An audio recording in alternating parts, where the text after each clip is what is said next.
Hi, I'm Callum from Tyne Valley Motorhomes, and this is the handover of the 2016 Bessacar E424 motorhome. So as we start, we'll walk around on the driver's side of the vehicle first. The first point you get to, just underneath the skirt of the motorhome, is your freshwater drain off.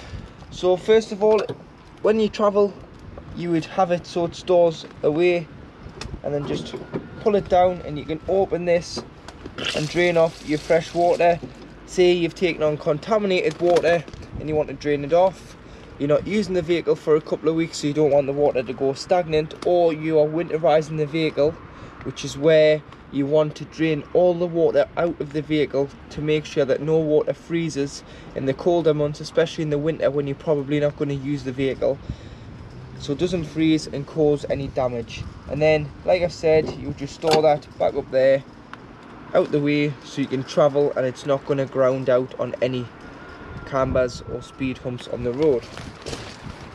Well, further back you've got your freshwater filler. So you've got a lockable cap here.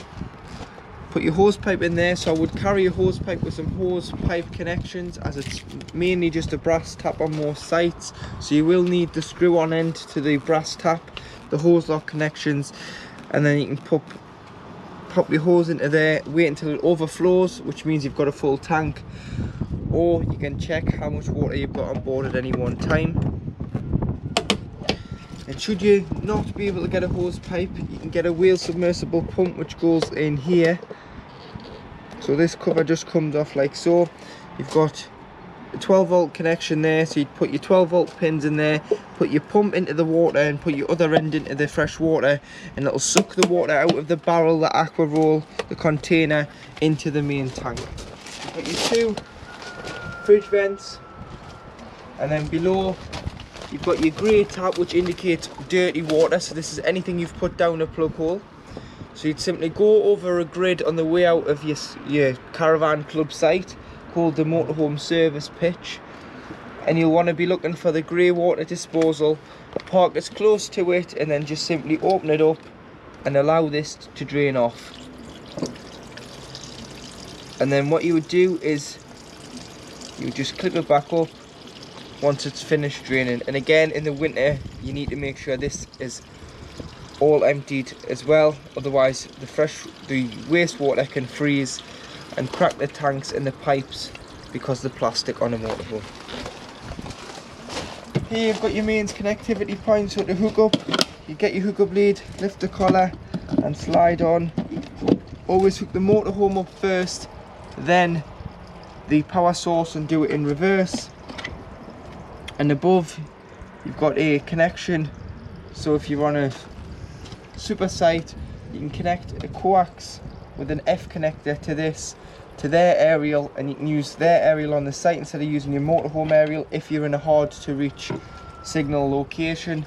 And their aerials are probably better because they're a lot higher up and they'll get a better signal.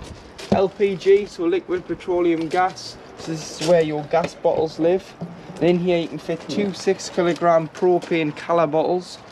So first of all, what you want to do is put the bottle on board, and then you want to put this plastic ring round it before you put the pigtail on. So not like this, put this on first, clip the bottle down, which secures the bottle on board, and then to connect the pigtail to the bottle, it's a left hand thread, so opposite threads with being gas, hand tighten. Then you want to get an adjustable wrench or gas spanner and nip it up that final few turns.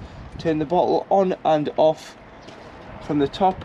Turn it off when you travel just to be safe, turn it on when you arrive on site. Then if you press this green button on the regulator, it's a crash valve, so it allows the gas into the pigtail for 3 seconds and allow the gas in. And then there's just one on the regulator here which indicates by that orange sticker, so press that one for 3 seconds and it'll allow it into the vehicle. Always make sure it's turned off when traveling just to be safe in case you were involved in any collisions, and make sure that the bottle is strapped in and you do have room for a spare. At the back, and here you've got some storage. Obviously this is the back of your wardrobe, so you can load from the outside and the inside. And at the bottom you do have your cassette. So first of all, you want to make sure that the blade is closed, and you'll be able to lift and slide the cassette out of the vehicle. Got a handle there, so when it's heavy you don't have to carry it, you can drag it to your waste disposal point, which is beside your showering and toilet block on your main site. And then to empty,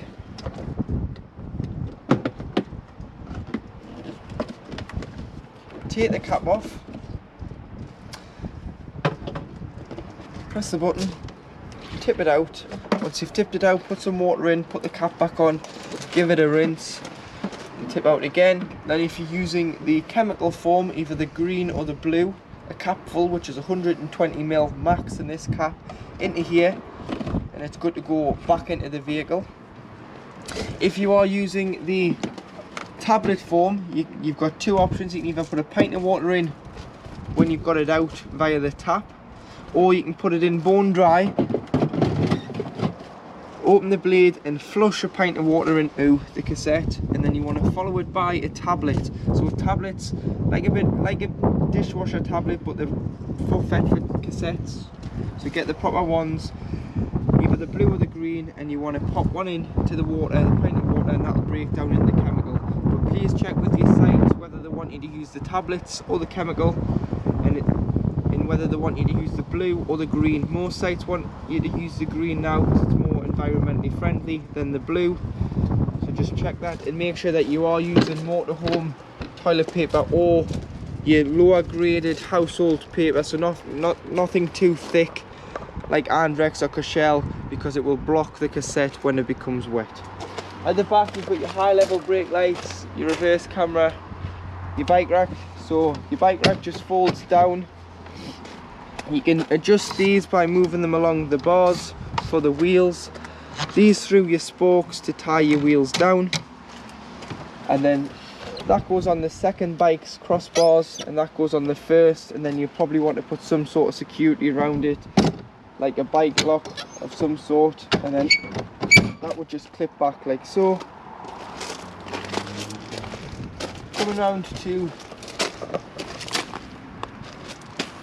the passenger side of the vehicle, you've got your door, which is on your central locking. So all you need to do is lock the vehicle,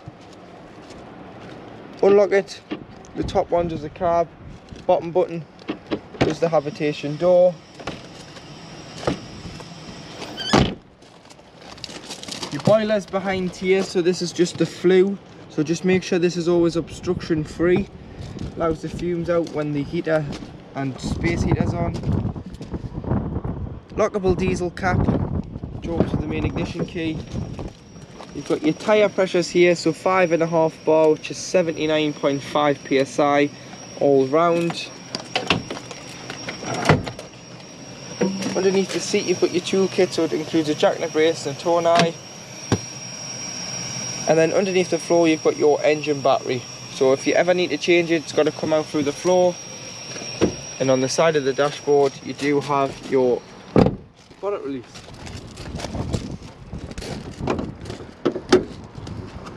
So coming under the bonnet, to the left you've got all your fluids. So you've got your screen wash, this cover lifts off, and you've got your power steering fluid and your radiator coolant, your brake fluid reservoir, and then you do have your oil filler and your oil filler dipstick, so you can check your levels.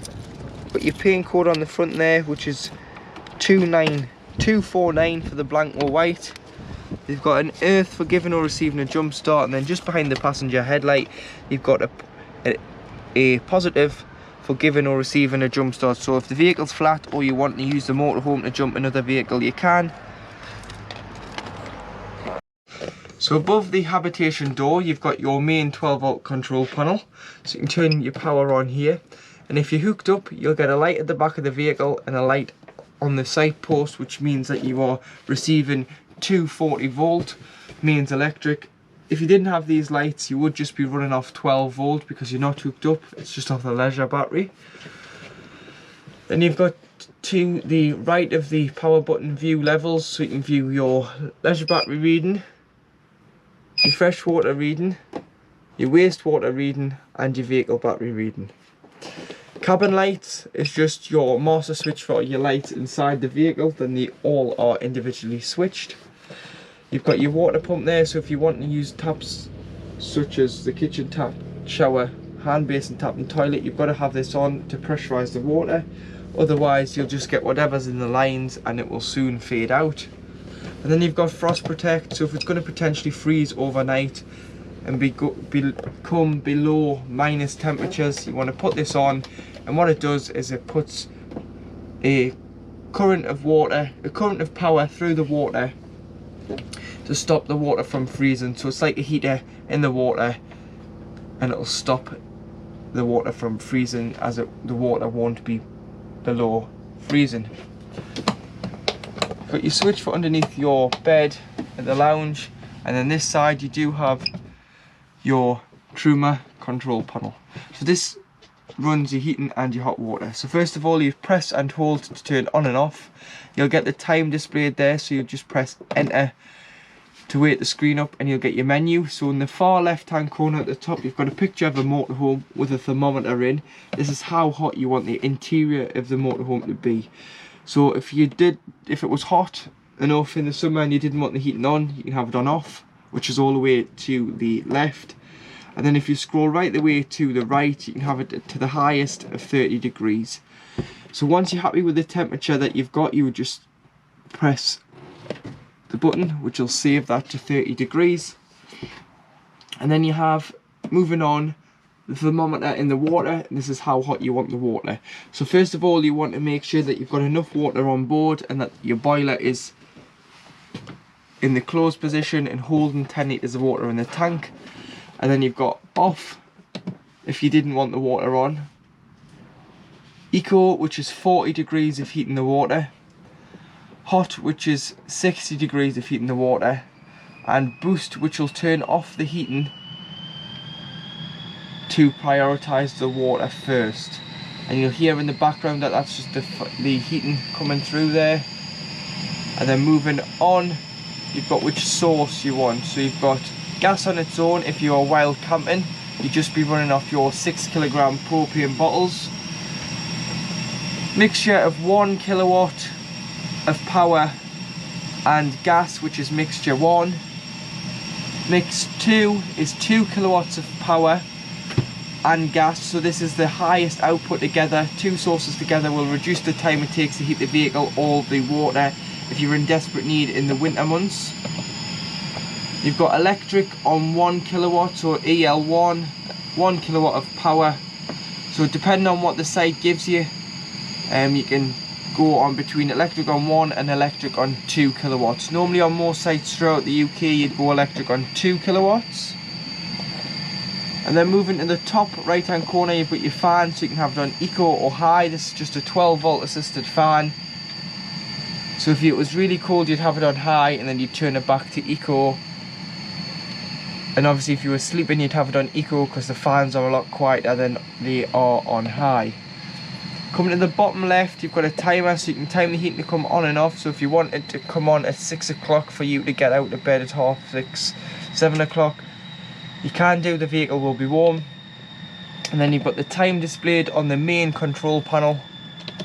And should you get a warning triangle in the middle, what you can do is go to the spanner, which is in the bottom right, go to reset, press on it, it'll come up preset, press again, and it will reset the whole control panel. So you'll have to set the temperature of the vehicle, the water, the energy source, the fan speed, and the timer again.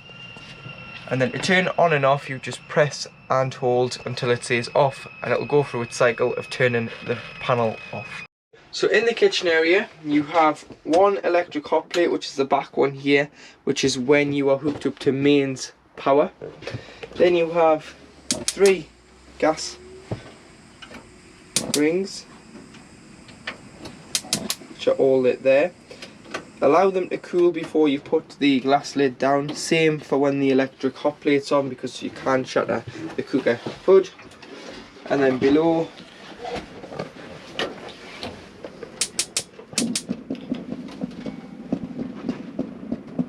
you've got your grill, which is lit, and below the grill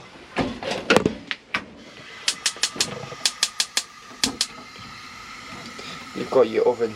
You may want to wrap your oven shelf and grill pan up when travelling, or take them out, as they can cause a bit of noise when you are on the road. Below you've got the plug for your electric hot plate, so should that ever fail you can just unplug it.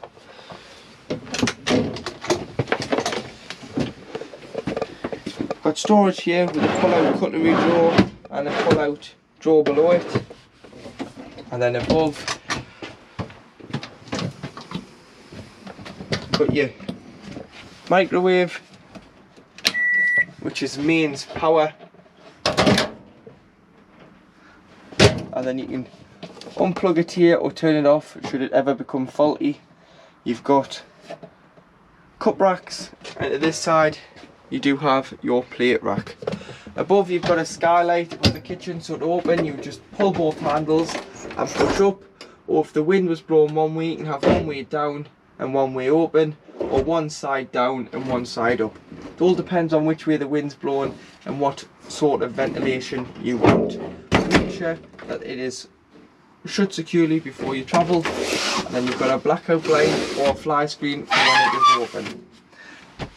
Across from the kitchen is where you'll find your slimline Dometic fridge.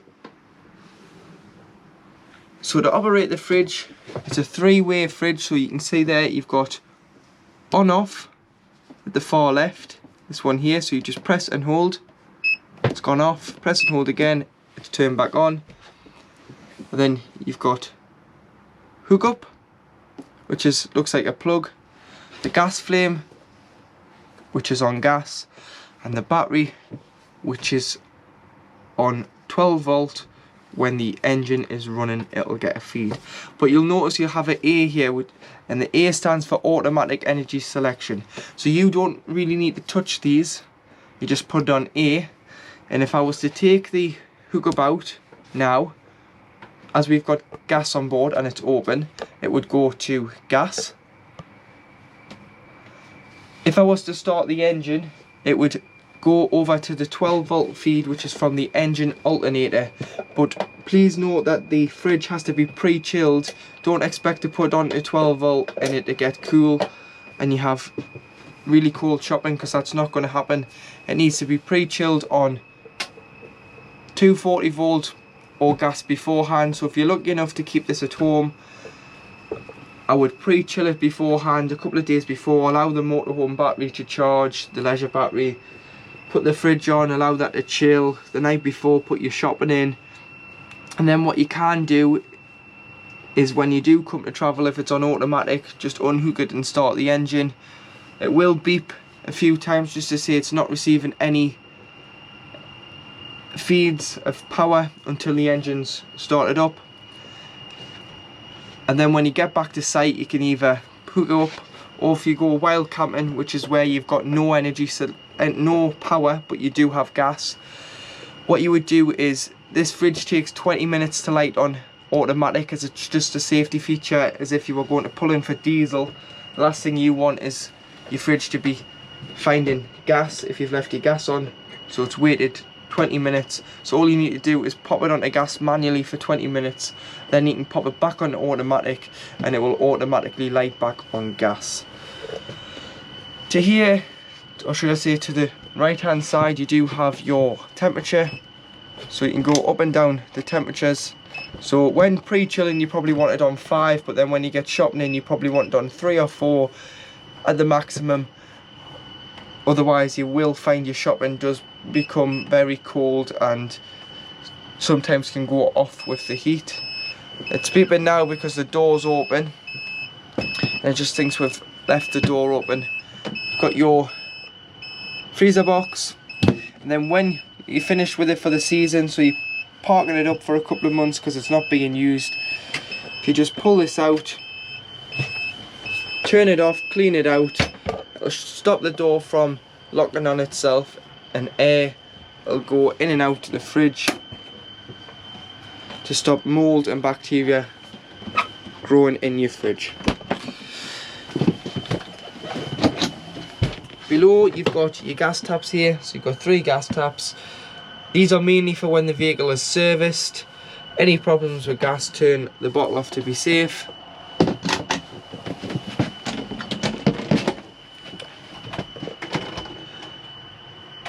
In here you've got your wardrobe. So you've got your infill cushions for your bed makeup, you've got your your motorhome carpets, you've got your table. At the back there you've got your solar panel and it's flashing, which means the battery is fully charged. Auto winding handle lives in here, so just clips away. And your TV aerial. So to operate your TV aerial, if you're struggling to get a signal, what you can do is you can loosen the nut off, push the stem up out of the van. So you push it up so it raises higher than the roof, and then you can use the toggle to direct the aerial. But you always want to make sure when travelling it's pulled securely into the vehicle and the nut is fastened so that the wind doesn't rip the aerial off the top of the vehicle. And then underneath you've got your power supply unit. So this unit is an EC450 series power supply unit by Sargent.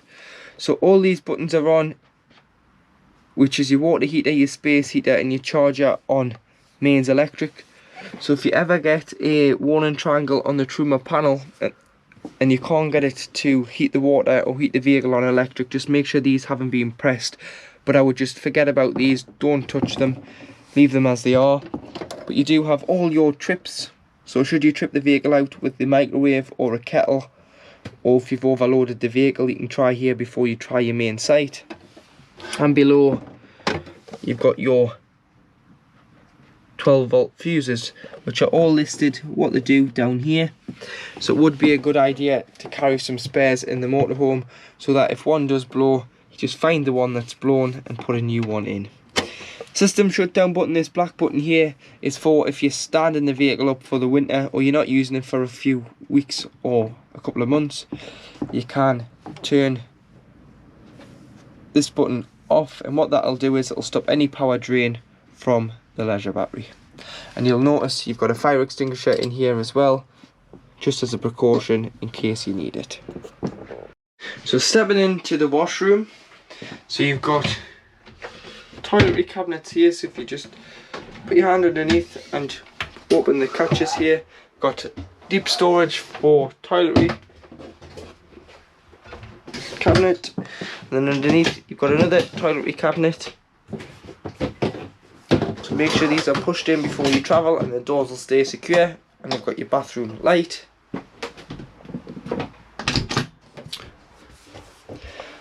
We've got access from inside and outside like I've shown you here, which is your wardrobe. There's your table leg, and your tabletop is in the wardrobe just here. To operate the toilet, make sure the pump's on and make sure you've got water in your freshwater tank, as it's a freshwater feed. You've got your flush, so always flush the toilet first, which lubricates the blade and the seal to stop it becoming brittle. And then you want to slide this to the right, which opens the blade and allows everything into the cassette. Use it with the blade open, flush after use, and then slide this to the left, which will isolate the blade and pull it back across the toilet so that you can get the cassette out from outside when it is ready to be changed, which will come up on here just underneath the diagram of the cassette when it is ready to be changed.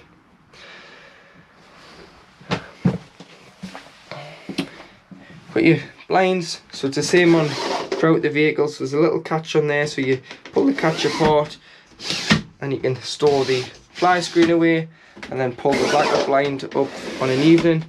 Frosted window in the bathroom, push the catches in, push out. Do be careful with the bike rack on the back here, and then make sure they're all securely fastened before you travel off. Shower, so you've got your big shower cubicle. Screens are tied back by this turnbuckle, and then another one here. And then when you're winterizing, it's very important that you remove your shower head from your hose and allow your hose to lie in your shower tray with the mixer tap open. Because if you look at it now, the water could be lying in this pipe here, potentially freezing, and then you would need new pipes in the vehicle. So it's always important that you leave the mixer tap open as well to stop any air from building up in the pipes and the boiler. So in the cupboard, to operate your drop down bed, which is this bed here, just above the fridge is the switch for the bed. So first of all, you need to make sure that the key is in the horizontal position. Make sure the power's on, your lights are turned on, and then you'll be able to bring it down.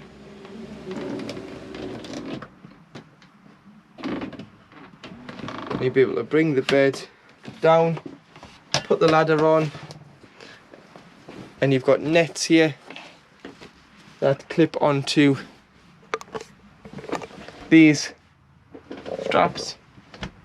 You've got 4 if you're going to put children up there.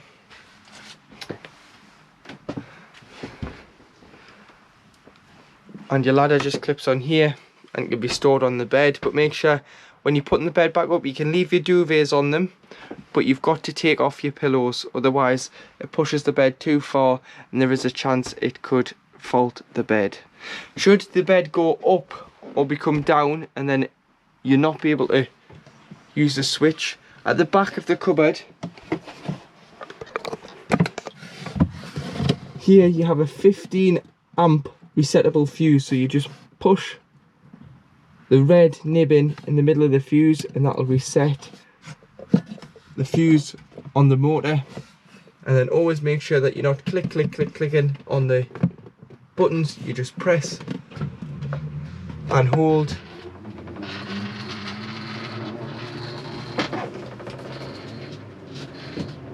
and the bed goes back up like so. Underneath the compartment in the lounge floor is just access to your freshwater tank. So your freshwater tank's here.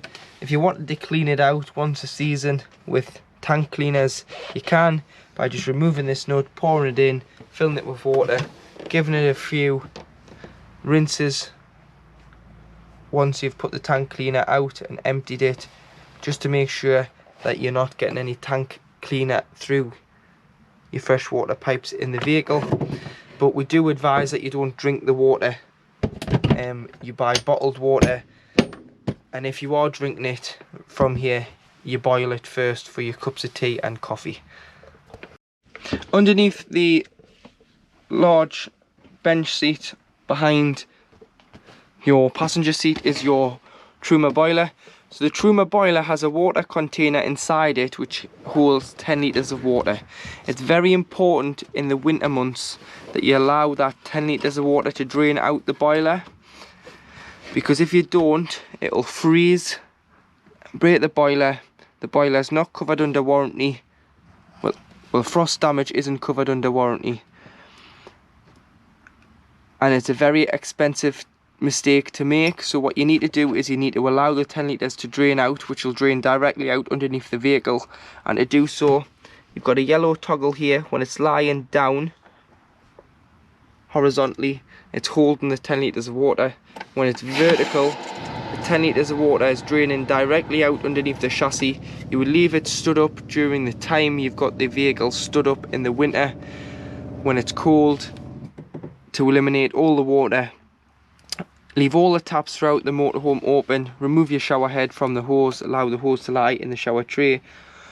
Open your fresh and your waste outside, just so that all the pipe works, all the tanks, all the water just runs through them and straight out.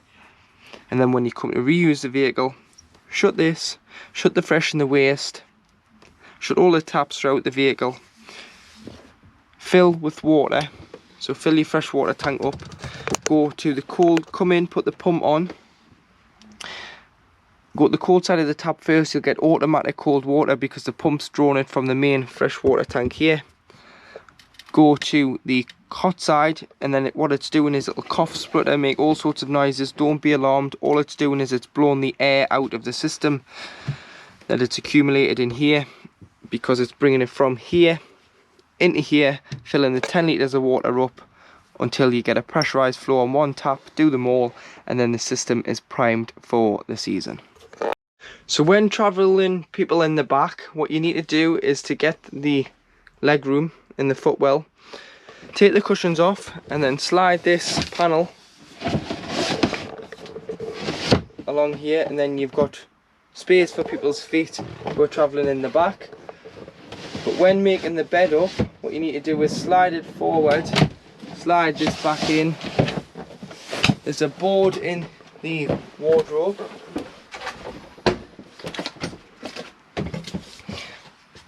which slides in at the back, like so, and then this one slides out to meet it, and then you would put your cushions back in place. So it's that one back in there,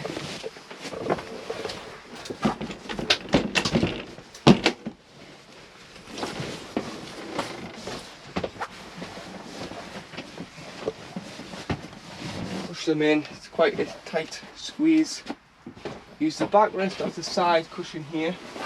Make sure you're pulling the press studs off the back walls. They do have little tabs on there. That one here. And then you'd use your backrests.